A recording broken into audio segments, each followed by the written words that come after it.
อรุณสวัสดิ์ยามเช้าพี่น้องปองปายเบิ่งนี่นะตะเว้นก่อนตะเว้นสิขึ้นพระอาทิตย์กำลังสิขึ้นงามแท้งามว่าอากาศก็เย็นดีบ่ได้หนาวขนาดพอดีเย็นๆอากาศสดชื่นขนาดมื้อนี้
นกตัวนี้นะอยู่ต่อหน้าค่อยเลย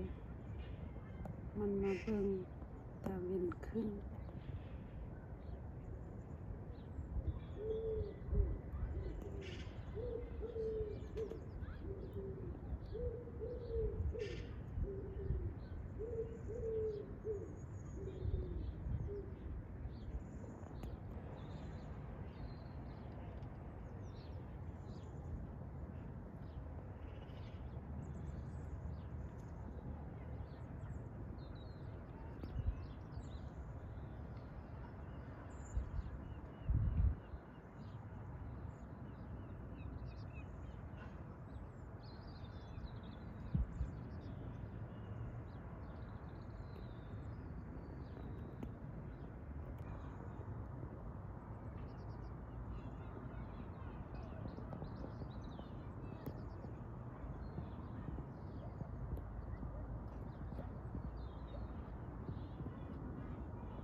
มีแต่แสงอรุณซื่อๆแต่บ่เห็นตาเว้นก็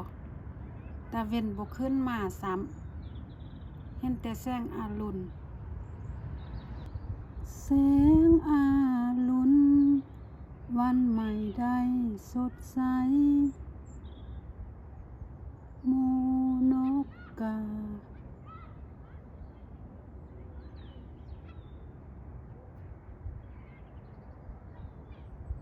ทางฝากในเมืองพัดว่าเห็นหูกินน้ำน้อยหนึ่งสมเพราะว่าบ่เห็นตาเว้นและแสงตาเว้นขึ้นแสงอรุณขึ้นซื่อๆแล้วก็ฝนก็จะตกลงมาใส่เห็นบ่หูกินน้ำน้อยหนึ่งอยู่หั่นเด้แต่ว่าบรรยากาศสดชื่นมากเด้นกมักพายก็มาเบิ่งตาเว้นขึ้นอยู่หั่นเด้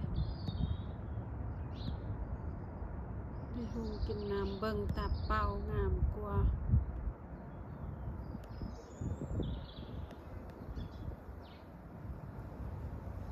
บรรยากาศดี